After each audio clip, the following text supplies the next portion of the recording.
Hey guys, PokeDan here. I hope that yesterday everyone had a happy 4th of July. I hope you all had fun celebrating it and— Hold up. Your boy Hybrid has arrived.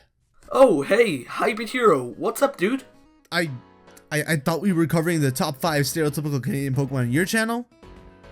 Oh, wait, what? Remind me again. Dan, over on my channel to celebrate Independence Day, we cover the top 5 stereotypical American Pokemon. And we agreed to cover the top 5 stereotypical Canadian Pokemon to celebrate Canada Day on your channel, remember? Oh yeah, I forgot. No worries, man. So, are we actually going to start this list, or are we just going to keep talking about it, eh? Sure, buddy, let's get right into it. Great, but before we begin, please note that this video is meant purely to entertain, so if you get offended, please remember that. And also remember that we made this list from a lot of stereotypes. So let's all grab a Tim Hortons, a donut, and maybe some maple syrup and begin this list. Coming in at number 5, we have Stantler.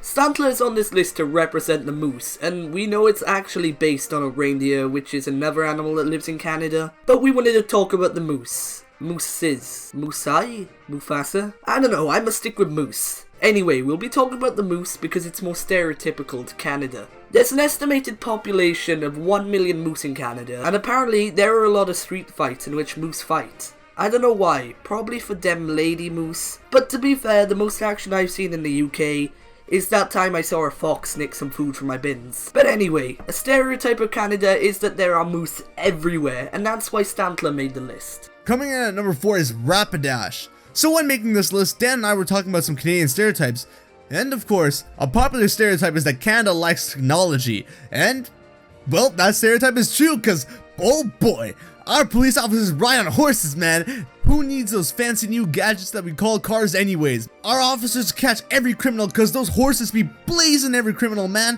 Fire pun totally intended.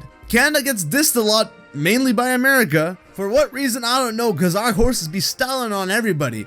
You guys all believe that we have no technology, and people, let me be honest with you, this isn't true.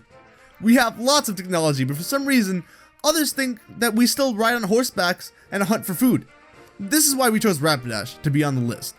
Well, because it's the Pokemon that best represents a horse. And it's pretty lit. By the way, some of our officers actually do ride on horses. So, it's kind of true. Coming in at number 3 is Swanner, to represent, yep, you guessed it, a swan. There's a stereotype going around that Canada is swarmed with swan, but in recent years, sadly, some species of swan have become more rare. But to be honest, when I picture Canada, I see a huge lake, covered with swans, maybe a few ducks here and there, and other stuff too. But I was actually quite surprised to learn about some species of swan becoming extinct in Canada. I mean, it is quite sad, but nevertheless it's still a stereotype. Anyway, we thought Swanner would be the perfect representation of a swan. Well, because it's a swan. Wait, I already made that joke. Anyway, a lot of people don't like Swanner because of Douglas' basic design, and that's not fair, because Swanner is an awesome Pokemon.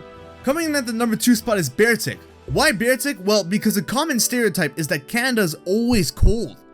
Let me just say that this is absolutely true. I mean, Dan has it written here to tell you guys that it's wrong, that's not true, but man, it's always cold in here, man. Even when a day is set to be 30 degrees, I kid you not, there will be that one point where you go outside and you're like, oh my god, it's cold, whether it be for 10 minutes, 2 hours, 5 hours, there is a point in every Canadian day where it's just cold. I do not know why. Also, another reason why we chose Beartic to be at the number 2 spot is because apparently over here in Canada, we have a lot of bears. Well, this is also true.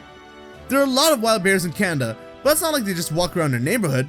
They just randomly pop up when you're driving, and then they expect you not to hit them. Wow! Coming in at the number 1 spot is Bee-Barrel. When I think of Canada, the first animal that pops into my head is a beaver.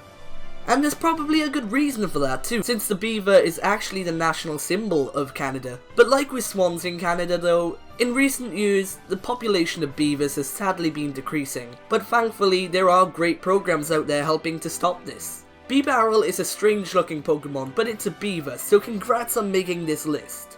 So that's been it for this list, I hope you've enjoyed. Be sure to leave a like and subscribe for more. And also, thanks to HybridHero for joining me on this. We both hope everyone enjoyed this video, and maybe you'd like to watch the top 5 stereotypical American Pokemon, eh? And comment down below with your thoughts and opinions, because we'd like to hear those as well. Anyways, if you do, be sure to click on the on-screen annotation. The link to the video is also in the description down below. See you guys later, alright? Bye!